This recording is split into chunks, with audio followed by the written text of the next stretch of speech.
You guys absolutely loved when I remade the ranking of the bosses in Paper Jam, so why not do it again for a different game? I replayed Bowser's Inside Story just for this list alone. I finished the game in 4 days, and I definitely enjoyed the game throughout. And of course, my opinions did change on some of these bosses, making the original video deserve a remake. So let's get into the rules. There are 21 bosses in this game according to the wiki. I'm not going to include the first Bowser fight, the first Midbus fight, Brock Monsieur, Brogy, or the Chakron on this list. Dark Bowser and the Dark Star Core I count as a single boss instead of 2 separate ones.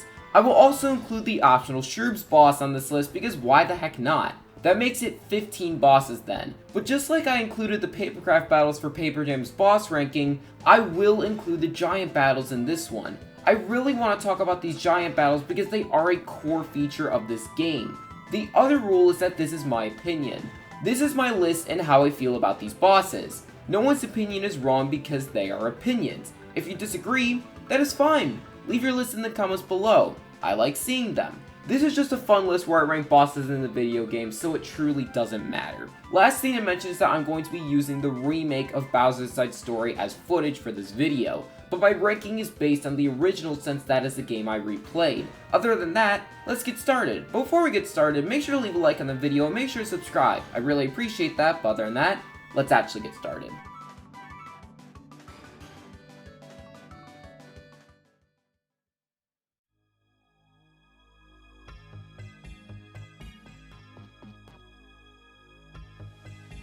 Cretin was on my top 10 worst bosses in the Mario RPGs.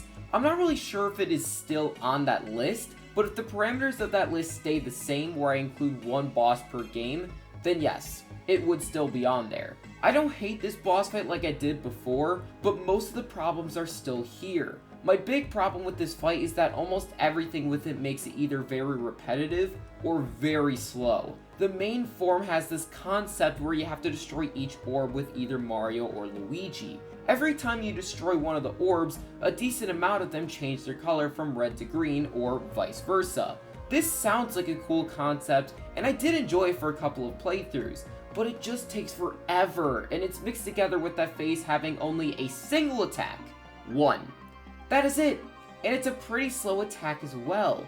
He sends a shock through every single orb that is still alive and shoots it at the bro respective of the color. It takes a while even if there are not many orbs left. Now when this web face is broken up, the boss becomes much faster paced with much more interesting attacks. I'm kidding. He splits into 6 separate orbs and they do a single attack. 1. That is it. Scutlet. The second boss in the game has more attacks than Cretin. The attack 2 is just really slow. He sends a shock between all 6 of the orbs and they sometimes will target Mario, Luigi, or both. It's really easy to dodge and it takes so long. The one attack in each phase makes the boss feel very repetitive. I also used to think that the jump helmet made the boss fight worse since it's a very long attack to pull off. I don't think that it makes the boss fight feel slower, but I do think it does add to the repetition a little bit. When you combine all the problems that make this boss fight slower and repetitive, no wonder why I didn't like this boss fight. If you like this boss fight, cool, and I respect your opinion. But this boss fight has tired me out completely, and I don't think I will ever enjoy this boss fight again, making it number 19.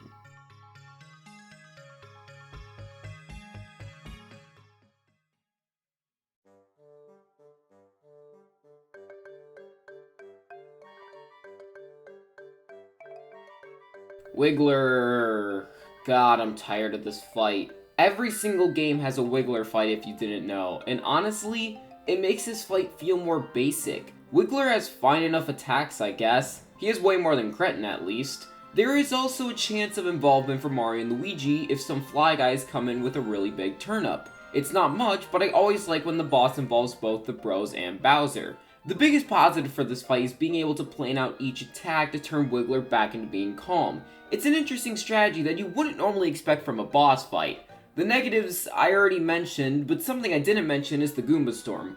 The Goomba Storm is the only minion attack you have, and it's just not my favorite. The stylus control is just not the greatest in my opinion, but this is the only option you have as a minion attack. This is only a minor complaint though compared to the basicness this boss fight offers. I know I shouldn't be comparing a boss fight to other games' boss fights, but since there is a Wiggler fight in every other game, my mind subconsciously is going to. When other games offer Swiggler and Rampaging Wiggler, this boss just feels boring and basic. I'm just genuinely tired of the Wiggler concept, and that's why it's so low on the list.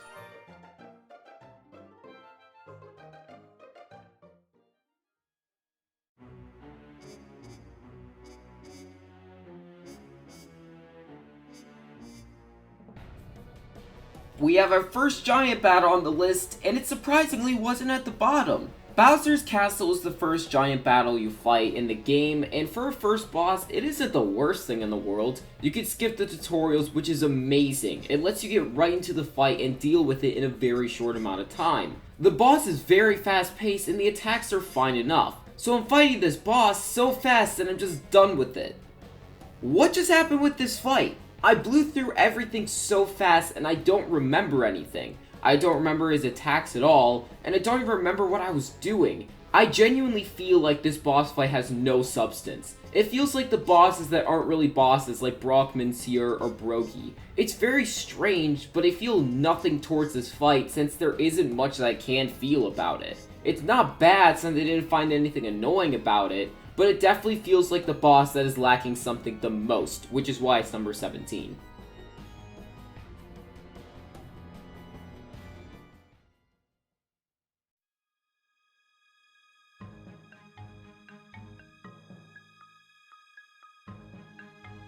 This fight could have been so much more than it was. We are fighting the main villain from the last Mario and Luigi game, and it was an amazing reference. I will say that the reference part of this boss fight is the best part. I absolutely love that they used the exact same sprites from Partners in Time for this boss fight. They treated these Shroobs as them not changing at all, which I really do appreciate. Now, I personally really wish that they had the exact same attack patterns as the Shroobs did in Partners in Time. It's not the biggest deal in the world that they are different, of course, but it would have made this boss fight even more nostalgic. At the end of the day, though, these mushrooms are just enemies. They have more health than you would expect, but not that much more. It really depends on when you fight these guys, since you can fight them right when you get out of Bowser, all the way up until the end of the game, unlike the rest of the bosses on this list. For reference, I fought these guys right after I got the snack basket, which this makes the boss fight not great. I wish they had more HP, but I won't dock that too much against this fight since it was my decision to go there later than I should have. What I will knock them for is that they don't have any interesting attacks. I wish that they possibly had more attacks on the different Shroobs and Partners in Time. Imagine if they had the mushrooms from the Dr. Shroobs, or the robots from the RC Shroobers. It would have been amazing, and it would have made people just drown in the feeling of nostalgia. And I think that's really what this boss should focus on. I wish that they did more with this fight. Even though it was optional, it could have been something extremely special to people. And while it was a nice little reference, it doesn't feel like anything else, which is why it's number 16.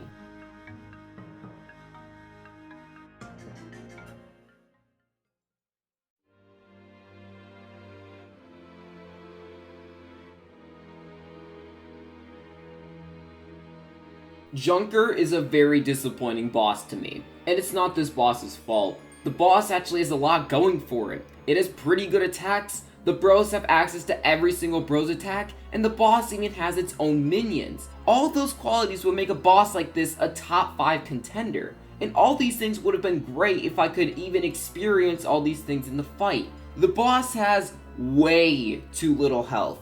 And not a small amount where it's disappointing that the boss is over. It's such a small amount of health that I don't even have any information on this boss fight. The level scaling after the bros get out of Bowser to the 3rd star cure is the worst I've ever seen in a Mario RPG. And this is kind of expected. This is the main time you can finally start looking for beans and secrets in the overworld. And there are enemies that give a lot of EXP in every single location. You also don't even do a boss fight from the Bowser Memory ML until Junker, which is a huge gap in the game. I fought this boss fight and he died in 3 turns.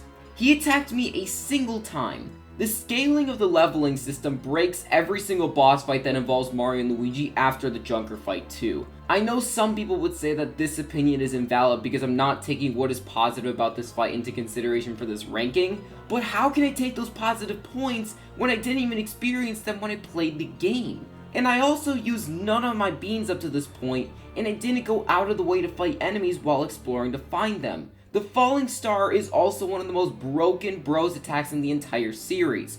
I really wish the scaling was better in this game, since a boss like Junker could have been one of the greats for me. Like I mentioned, it has all the positives I want for a boss fight for a list like this. Sadly though, instead of experiencing an amazing boss fight in my head, I experienced one of the easiest boss fights in the entire series, which is why it's number 15.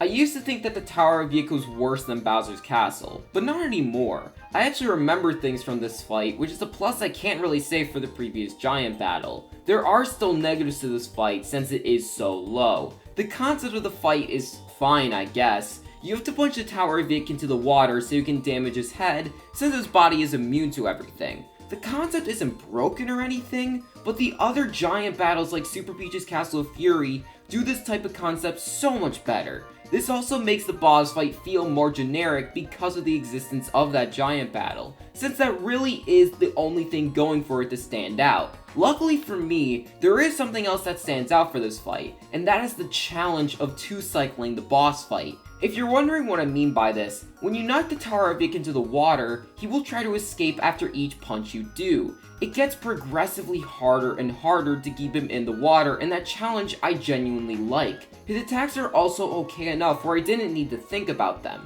I was enjoying the challenge enough where I had a good time. I don't dislike this boss or think it's mediocre. I genuinely think this is decent, which is a nice turning point for this list, making it number 14 on the list.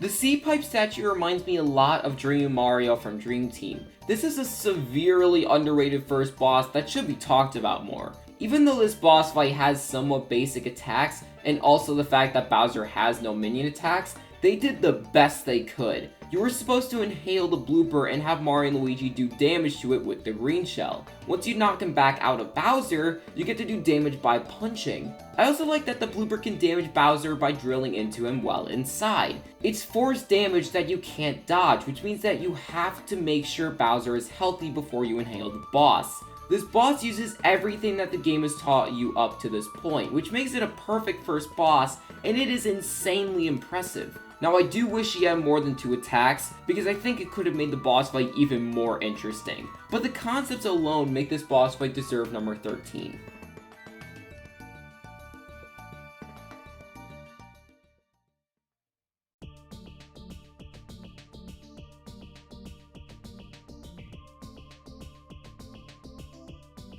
Scutlet landed higher on the list than I thought it would. I never really cared about this boss fight until this latest playthrough. I treated it as a very boring early game boss fight that was super forgettable, and I can see why I said that initially. The boss fight really doesn't have much of a concept, and you don't have many good bros attacks yet. On my latest playthrough, I was able to look past these things and just enjoy how fast-paced this boss fight feels. His attacks are somewhat basic, but he is the first boss in the game that attacks more than once per turn. These basic attacks that are very quick now turn into rapid dodging sessions, which I do appreciate. One thing that didn't really faze me about the fight was the boss eating Starlo. Sure, she's showing more character, which is a positive for people, but it didn't really add to the boss too much except for a single attack where you have to hit her back at the bug to do damage. This boss is good enough. It's early in the game and somewhat basic, but the fast pace that this boss fight provides makes it land at number 12.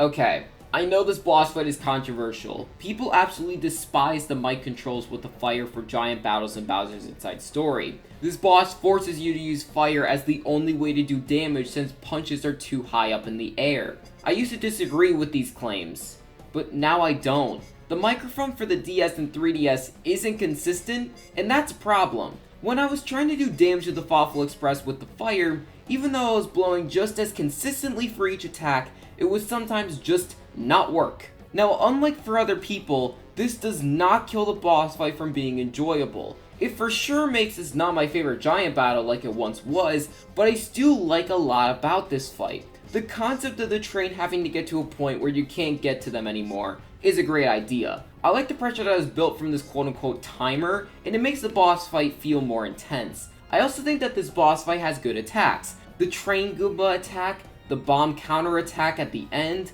the big rocks in the middle of the train tracks, all were very enjoyable to me. My biggest highlight of the fight was the train going into this hill and coming alive. It gave the boss fight more different attacks, and it gave you more strategy on what to do. If you were struggling with getting damage onto the Fawful Express, I have advice for you. Do not punch the hill monster at all. It does too much damage and wastes the opportunity to get extra damage on the real boss. You should use flames on him though, since the flames also deal damage to the train as well as the hill monster. You can also eat mushrooms to stall time so it takes more flame damage naturally, which is necessary to get as much damage off as possible. If you don't have any mushrooms, just do a really bad flame attack so the hill monster takes barely anything. With all the knowledge I've built up with this fight, I'm not annoyed with the controls like some other people. I get to focus on what unique things that this boss fight pulls off, which will make the boss fight more enjoyable in my eyes. The fire is still a big problem, and it is the reason it isn't higher, but it being number 11 with that big of a flaw is still an accomplishment.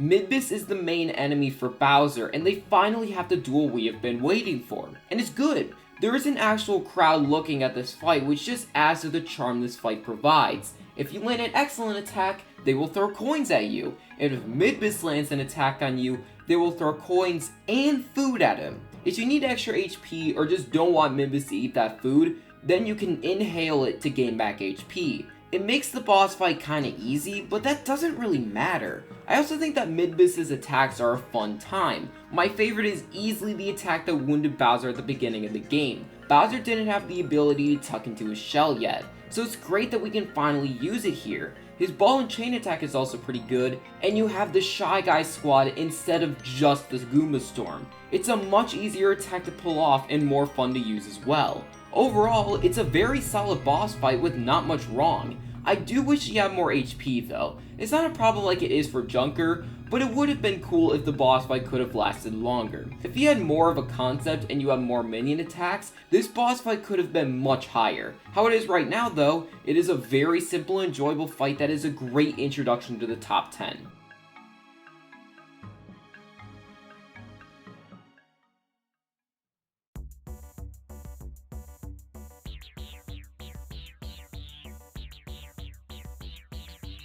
This is now a boss that has entered the Hall of Underrated Bosses for me. Unlike other bosses I consider underrated though, I do understand why it isn't talked about more, since just like Scuttlet, this boss never really stood out. Luckily though, this boss fight has a lot of qualities going for it. Dermite's attacks are pretty solid. The spider web and the fast dash are somewhat difficult to dodge. This is also even better since Dermite can attack more than once, just like the reason why Scuttlet became more of a standout. This boss also has its own army of white blood cells. They have a very simple attack compared to the actual boss, but it's constant and somewhat hard to counterattack. And you only have bros attacks that attack every single enemy on the screen, which means you are wasting damage on the real boss. Yes, the green shell only attacks one enemy until it's dead, but you have to take out one thing each time before you attack Dermite itself. And that thing is a straw that can heal the boss itself. While yes, it has a very little amount of HP, you have to take it out the turn she brings it out or she will heal herself.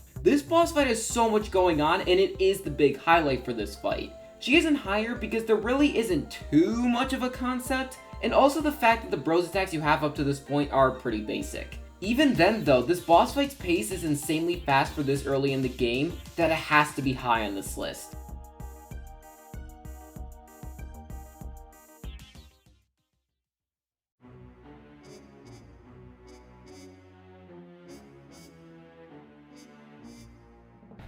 This is the final giant battle on this list, and as a boss fight, it held up pretty well. The concept is one of the main reasons for this. While it is very similar to the Tower of Yik, I don't really consider it as copying. I more consider it as enhancing. This is because of how much better it is pulled off here compared to that other giant battle. Instead of just having the boss needed to go into the water, it needs to go into a black hole, which just saying out loud seems more interesting. When you punch the castle and he goes far enough away, he will get sent into the black hole and take damage. He will also shoot himself back at us with an attack we have to counterattack with. Speaking of his attacks, they are the best of any giant battle in this game. And it's not only because of the attacks themselves, it's the different ways you counterattack in this boss fight. We learned the spike ball in the overworld not too long ago, so they decided to use that as a way to dodge his attacks. We jump in the spike ball and we roll into him, which is very creative. The ending as well is a great closer to all giant battles. He puts both Bowser and himself into the black holes,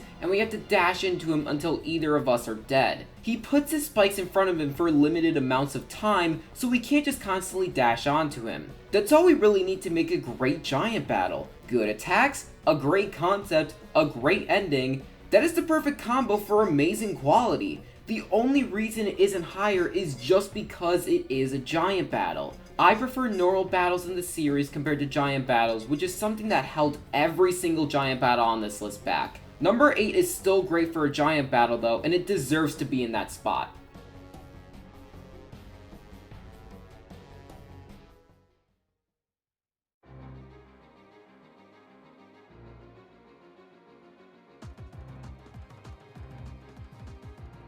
This boss sunk on the list. This used to be a top tier boss in the series for me, but not anymore. And I think you guys can guess why. I'll talk about the positives first because there are still a ton. This boss fight is mostly invincible, which makes it a huge threat to the bros. You have to defeat his 2 minions and counterattack them to get rid of the invincibility. Oh yeah, he has minions which, unlike Dermites, they have a lot of health. Their attacks are simple, but they are not that easy to dodge. The Dark Star itself also has some pretty good attacks. They feel very advanced and feel very unique. You also have every single bros attack in the entire game, which means you are gonna have fun with your attacks, which is always a plus. And lastly, I still think that the ending where he will explode if you don't get away is still an interesting time. Even though it's very easy to dodge, it doesn't take away from the experience for me personally. Okay, now, just like Junker, which is much lower on the list, this fight is a cakewalk. It just sucks that he dies too early before I get invested in the fight.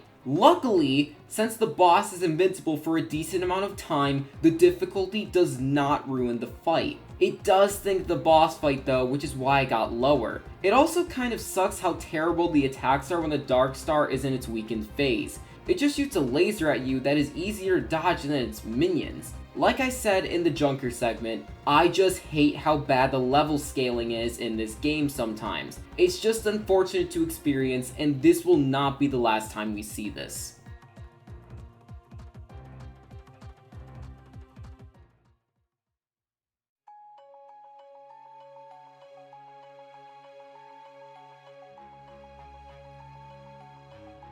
And that level scaling comes into this boss fight as well. Luckily, Bowser's level scaling isn't as bad as it is for Mario and Luigi, but Bowser's level scaling felt like it was much easier to fix. This is because the only enemies you fight are supposed to be outside and inside of Peach's castle. You guys already know the problem with the level scaling being bad, so I'm not going to talk about it too much in this segment.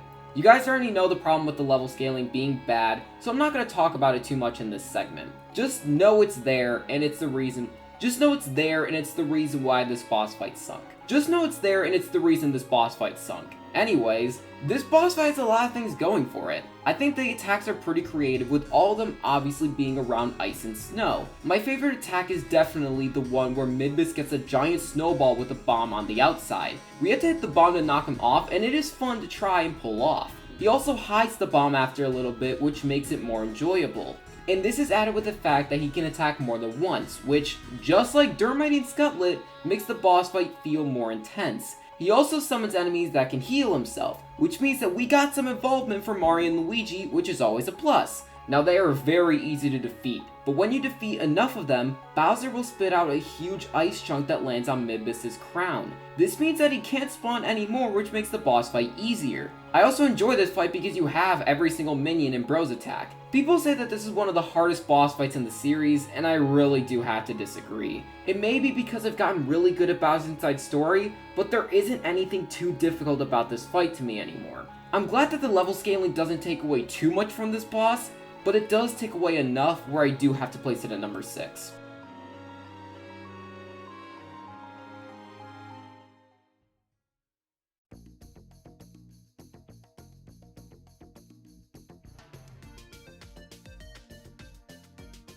Wisdom is now one of the most underrated boss fights in the Mario and Luigi series to me. I think everything in this boss fight works extremely well as not only an upgrade to Dermite, but also just as a standalone boss. Just like Dermite, this boss fight has good attacks. She can summon a crystal heart to fall on you, she can shrink you, she can overall mess you up pretty badly. It's also great because she attacks more than once. While she doesn't have any chances to heal unlike Dermite, she just has more health overall where it doesn't need the healing. This is also a boss fight that is before the massive level scaling issue, which I definitely appreciate. You have a decent amount of fun Bros attacks in this boss fight that are effective at dealing damage, which I appreciate. But most importantly, the concept of this boss fight is really creative. She has 2 forms in this boss fight. She has a really small worm form and her wisdom form that is pink and very fairy-like. When she is in the small worm form, her defense is horrible and it should be when you attack for the most damage.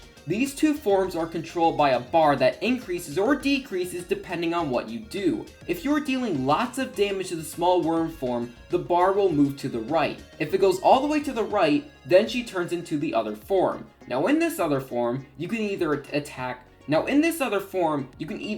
her directly, which does little amounts of damage, or you attack her heart wand and it moves the bar a lot more to the left, back to the worm. It's very creative and it matters a lot on which Bros attacks you use. People may be wondering though, Wisdom is seriously above both the Dark Star and Blizzard Midbus? That seems very strange and unusual. That's fair, but unlike those 2 bosses, this boss doesn't have the HP problem, and it felt like a genuinely great length that really had nothing to bother me about it. Wisdom seriously impressed me on my latest playthrough, and it definitely deserves to be in the top 5.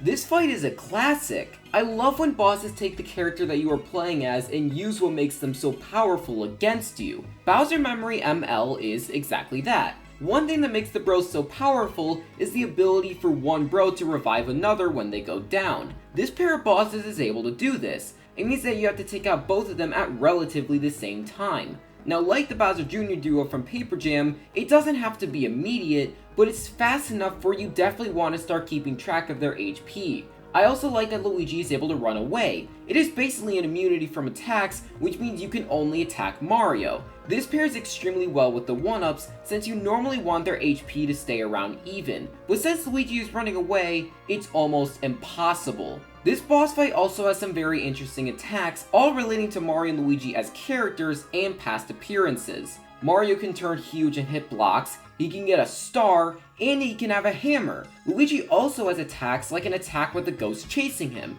It's hard to dodge and very enjoyable. The Bros attacks are the same as the ones you had with Wisdom, so my opinions of them are the exact same. They are great and fun to pull off. And just like Wisdom, this boss fight doesn't have the HP issue, which is another reason it's so high. I really don't have any issues with this boss fight, and it's why it's number 4.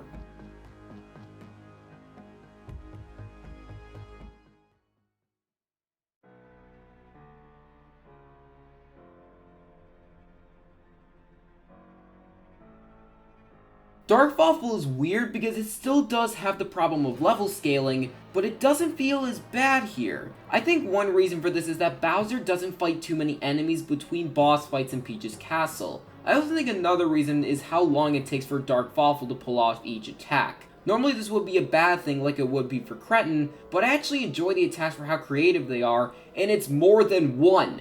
The level scaling is bad with the helmet though. You have to inhale the helmet so it fights Mario and Luigi, and I legitimately took it out with one falling star. Thankfully, it does attack once before it blows up, which is very appreciated. Its attack as well is very hard to dodge, and it will go on infinitely until you counterattack. Dark Fawful, like I mentioned before, has great attacks. My favorite being the one where the Goombas come out and you have to hit Fawful with them so he doesn't damage you. Insanely creative, and I very much enjoyed it. You also have every single minion and Bros attack, which is always a plus, and to mention that both the Bros and Bowser are involved. Most things in this boss fight work really well, even with the level scaling issues. Now, if the level scaling issues weren't there, would this boss fight be higher? For sure. But even with the problems of it being here, it is very impressive that it still landed at number 3.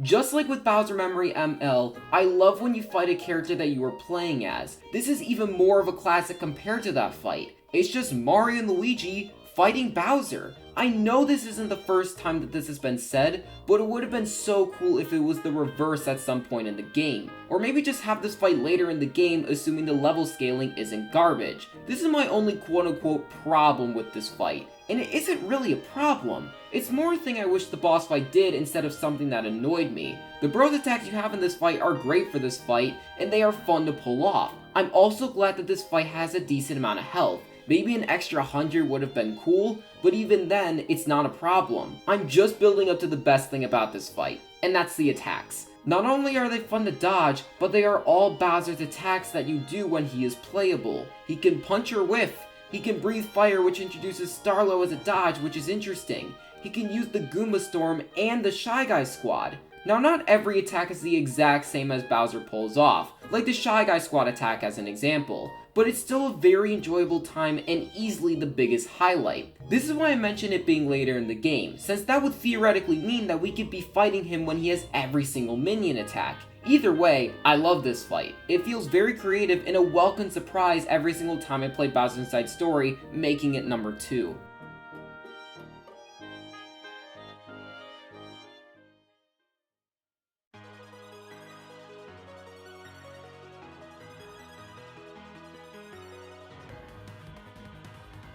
The final boss is number 1. Again. Okay, look, it was really difficult to put this fight here at number 1, since it definitely has gotten worse in my eyes as a final boss. But the key thing in that sentence is, as a final boss. When comparing this fight to the rest of these bosses that either don't have as creative of attacks, or are demolished in less than 5 turns, it still deserves to be number 1. And is the level scaling still an issue here? Absolutely it is. This is the easiest final boss in the entire series in my opinion, or at least it is that spot for now. We'll see how it compares when I replay the rest of the games again. I guess I'll get the rest of the negatives out of the way since I'm already talking about the main one. The atmosphere for this fight didn't feel that immersive. Maybe the inside of Bowser when fighting the Dark Star core was okay, but that's just it.